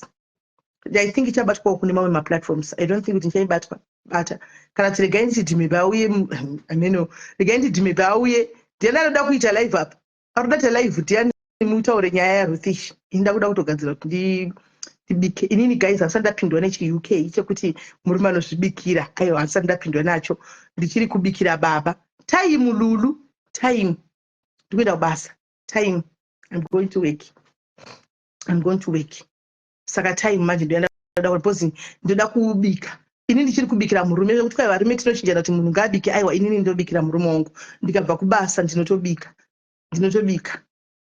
ende iye sometimes andoshandira pamba zvokutodara ndingashandira padheni chekupanga ndashandira pamba anogona ngoti ndobudisa usahwe ndotibudisa kana usahwe wakati ongo ndoitei ndongoti ngoboilisai musiye pasaidi otosiya habiki ndinoyanchibika cho ndikapedza nguva ndinoyanchibika ndega aiwa ndindobikira murume chero kumuwachira ndinichiri kumuwachira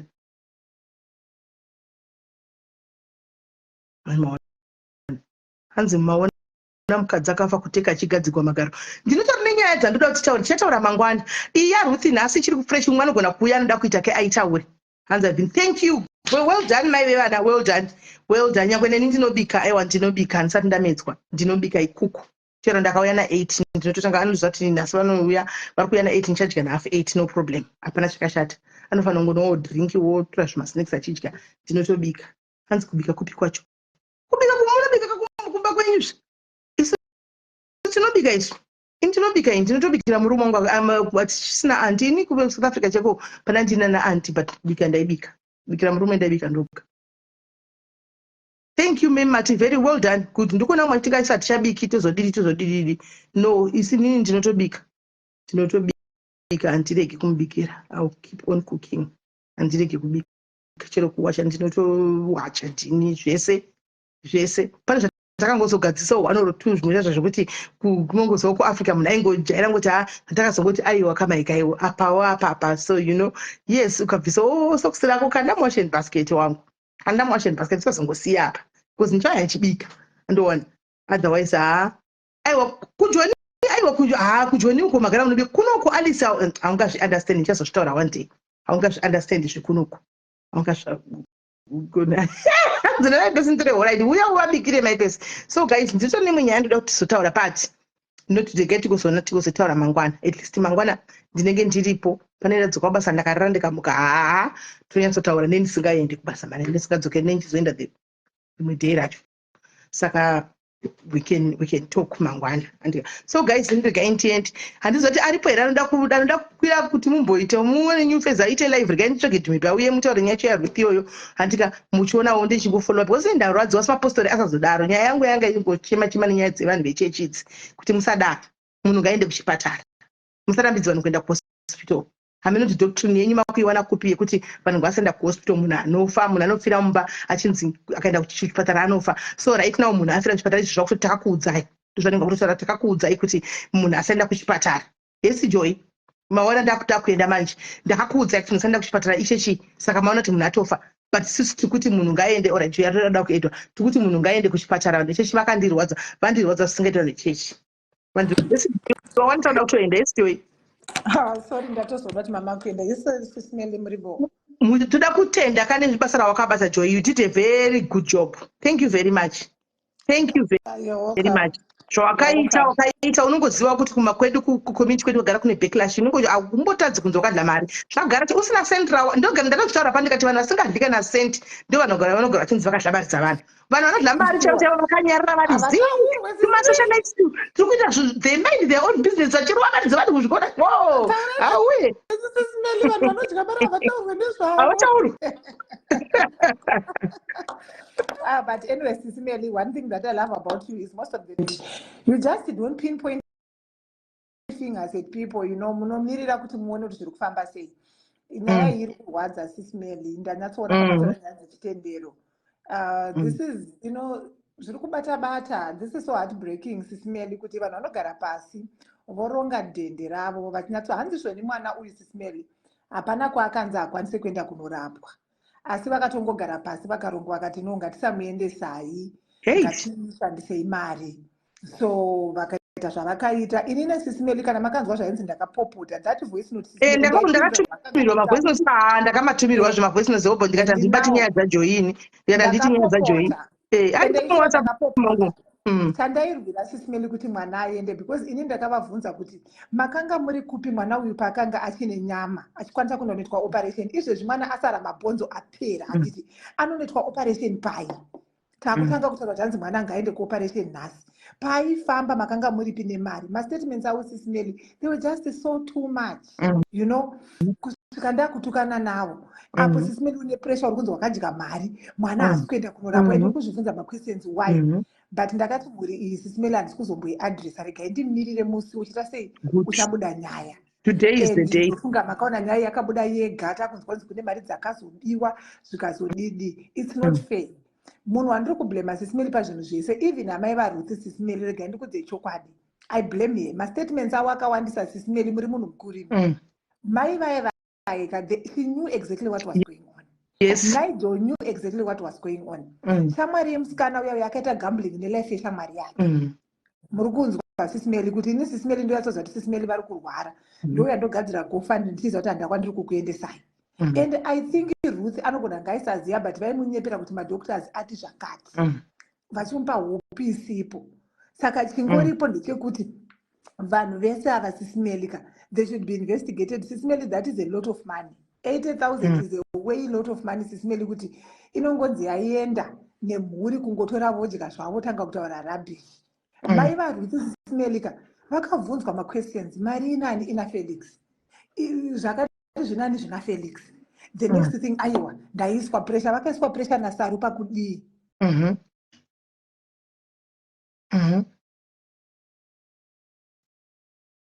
She was just not being fair. Sisimeli munhu ane mwana wake. Tisini sisimeli mwana wako vakanzi afa nachiremba unoita nharo. Kunzi mwana wangu hangafi uchita nharo uchitorwisana nemushini muchipatara. But mai vai she was willing to let Ruth go. Mai vai ndazva panzi vatafadzanzi vekuchechi vakapuwa mari kune matransaction aiswa kuchechi. Pakatoipa sisimeli mai vakasacrifice mwana mhuri yacho yese sisimeli. They should be investigated.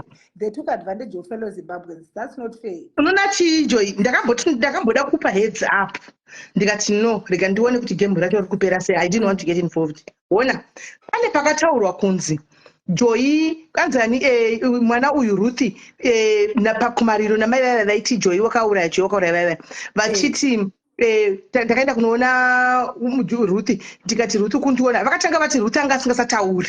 That was the first statement. Indoanalyze akandobata zvinhu vapedza vakati ndakamubvunza kuti kundiona here akati ehe kwanzi nenyaya dzacho ndikati ndinani uye akati ndimi mukoma but vabva kutaura kuti munhu haasi kutaura handiona kwai ndikamuti vakaticha conversation naye vachitaura naye vachimubvunza vachipindura. The reason why vaikustopai kuti muende kuhospital because ainokudza ichokwadi. Murimemba ndakambotsikirira panchiti vana Joyi ngavanotaura first step ngavanotaura naRuth. Ruth ndiyane nyaya yese ndakazvitaura panapa ndikati vakangoenda kutaura naRuth ndokune nyaya yese vanopiwa. Saka vaikustopai kuti mupunja. Ende makazvitaura munoza sisimeli mukati Joyi pinda utsvage Ruth kuti ari papi. Ndiye muri ende aitotaura vaizviziva kuti anotaura. Vaizviziva. Pakaipa sisimeli handiri kunyepera semaZimbabwe zitarwadziwa sisimeli. Timunakapedza penyu makapedza Joyi. Munoziva kuti chii Mwari havadhakwe ende Mwari havanyarari. Mai ava vazvibezera munyama usingaiti pamwana wavo ipapo. Kana tichigona kunzi tinoti pangozi tisuzana mai handika kuchinzi kwai wandivhika kana kuti wandituka tisina kuvatuka mwana uyu afa iwo yamo mhepo havana kukama nemwana uyu mai avo zvichavadzokera mari yavadya mwana uyu kana angashonga kurarama zvichavadzokera. Thank you so much for standing with the truth. Kwai kwasara mari saka sisimeli mari kupi kupachine sisimeli mukuti pane mari here pakavitariseni pakaitoka mesi paya saka kuchina kana senti. Ini mafungira angu ndikuona ndokusina mari but chakuda kuitika panapa sisimeli ndechekuti ngatione kuti mari yacho yakafamba sei handiti kana. Then inini ndiri kufila like kana kwakatengwa mota sisimeli hatingacontribute mari yekuti vanhu vadye ngadzitengeswe tende tinotenge mota hadzviiti hande kuzvipatara sisimeli tinopa muchini handiti. Ini ndakati sisimeli dai mai vaRuth vanga vakangwara ndaona kuti mari yangu yawanda. Mwana wangu anzi achaende kuoperation vaifana kudzoka kuZimbabwe hoti ndinoziva dambudziko iri ndakasangana naro. Ndakukontribhita kana muchini 1 muchipatara. Taiziva kuti mhuri yanga isiri greedy. Nawo Muri kunzwa asi vatenga muchini. vakasara neimwe. Dai vakasara neimwe. But Sisimeli, kutengera vanhu mota isusu maZimbabweans. Sisimeli mabhizinesi edu kustruggle. Mota yaNigeria yanga itogwe zvayo idzokere mari dzedu dzizoti hanzi. Sisimeli, it's not one car. Sisimeli, ndakaita live ndikataura inini. Handiti ndikati kwakatengwa mota dzakawanda, vamwe vakatenga matutu, vamwe vakatenga mota 33, vanhu vakatanga kundituka. But inini ndandaita mainvestigations angu ndatsamwa kunzi ndakadya mari Sisimeli. Naito akavhura castle ane car hire. Handitya then pane mumwe mukomana ari kunzi achieneswa uya do you know that guy akatenga mota ngani Sisimeli? Akatenga mota 2 ane Nissan Caravan ine G-plate newing road. Saka ndiri kutaura kuti investigation yaina ukwana. Tiri kuda kuti ienderere mberi because haisati yakwana. Zvaataura tazvinzwa but hasina ijocheta nechiroko pamari iyi. Saka Nigel ndiye akavhura castle. Ndiye muridzi anga ine mari dzaipinda maaccounts ese. Ndiye angachinzi angachinzi anzi aibata mari dzimwe dzichiendesa anozani. Ndiye wandiri kutaura Felix akatenga G-plate motikari izvezvi Nissan Caravan akatenga newing road nemwe mota inonzi wing road because anogara Morris Depot. Ainenge ane mupurisa here or something but anogara Morris Depot. Saka manext door ndo akatifonera akati aiwa zvikuno kwane mota nyowani dzakangonyuka ipapa.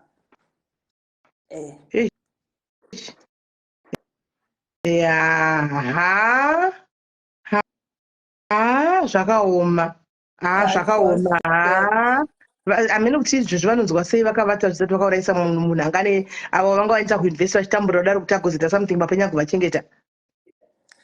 Sisimeli pepe pakaitwa drama. Ini ndikuona ngepekutanga GoFund yave yechokwadi but yakaonekwa nembavha vachibva vatogara vakatwistwa brain mai vacho vakatwistwa brain.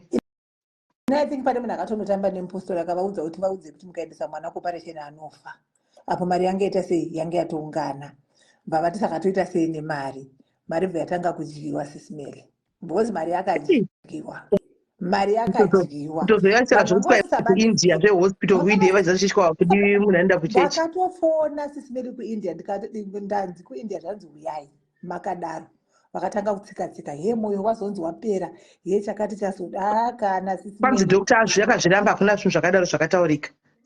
Tatozozwa kuti ndezvekunyepa nditi mazviona saka idrama. Pane miti dzakarohwa zvadzo kune vanhu ava dzakawandisa but anyway as the time goes on muchaona ichaitika. Hazvipere zvakadaro muchaona ichaitika. Thank you so much Sisi for thank you very much makaita makatigonera pamakagona takatozomirira kuti uzoisawo wedu wemusarega kubatsirana kuti kune vanhu vakaita utsotsi mukomana wemaoko kuti yamongoisawo muGoFundMe muya munongoisawo muGoFundMe yemurume uya nyaya yake ukazoiteerera inohwisa tsitsi kuita isoka mimika handiti chinyatsoiposta maybe mokwanisa kuzoitira kuti imwe live so that now we also chip in since now this has been cleared zvakumeka sense paipe ndaitoshaka totobatsira sei because unenge wakabatikana but now this is clear we can now move on. No problem. I will share also the GoFundMe link racho kwamuri mongokandawo. Mari yacho it's too much right and isusu tiri kuitika chekuti mari iyi kai yaka GoFundMe yake takumbira letu pano pa live takazvitira pajekerere musachiona kuti avhure kuGermany. So takati isusu tikutsvaka isusu tinoga maquotations edu isusu. Akachipa pane iwaya akatipa adokta unga aenda. So patinenge tawana isusu mari hatimupi kwatinenge tangwana tikadzoka pane vanhu tikawapa feedback pano kana mari yacho yakurudza dzokwana tinongoisa straight exactly. Kana kuine change ndoya tichazomupa kuti maybe tifambisana tudini ndoona onoitwa maoko acho ikoko because pane zvakwananda kutomezhwa maoko kune zuro panga paitwa appointment panga afona admin kune imwe hospital vakange vati ngauye nezuro amezhwe maoko acho kwanzi ipapa pakonzation free but now ari ku South Africa ari ku South Africa iwo mukomana ari ku Botswana doctor ari ku South Africa. Saka that means we have to rebook day rekuti kana mari down takaona tiko zvochira kaenda kutsvaga mari kuti akwire kubva Botswana kuenda South Africa mari yacho isati yavepo it's a waste of money yekufambisa zviri nani kuti kana mari yati ochinda kumeasurements zviri free consultation ochinda kunomezhiwa maoko iwaone kuonekwa kuti chichingaitwa then totangira ipapo. It's okay Sisimeli, you keep me posted then ndiripo munongoti tega tinouya. All right iri bojo. Thank you very much my sister. Good night. Bless you. Right, hondo vasikana vakarwa hondo chaichaiyo. Guys, ndakuenda tikatobatana mangwana ndichika guys, God bless you and take care of yourselves till we meet again tomorrow.